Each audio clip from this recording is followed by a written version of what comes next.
y සමානයි x ශ්‍රිතය x විෂයෙන් අවකලනය කරයි. දැන් A level වලට මැක්ස් කරේ නැති වුණත් ගණිත උපාධියක් නෙමෙයි වුණත් හදාරන්නේ ගණිතයට ආස කරන දරුවන්ට සංඛ්‍යාලයේ විෂය තුලදී පුළුවන් මෙන්න මේ වගේ ඇඩ්වාන්ස් ගණන් හදන්න.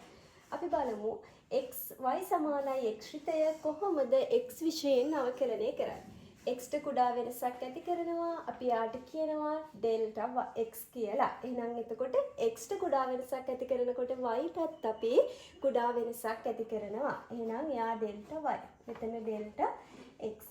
ඊළඟට අපි මෙන්න මේ y මේ පැත්තට අරගෙන යනවා. දැන් ඩෙල්ටා y ඉතුරුයි x ධන ඩෙල්ටා x y මේ පැත්තට ගෙනිච්චා ඍණ y වුණා. මෙතන අපිට කියනවා y සමානයිලු x ට. එහෙනම් අපිට y වෙනුවට ලියා ගන්න පුළුවන් x කියලා. දැන් ධන x ට ඍණ x කැපෙනවා.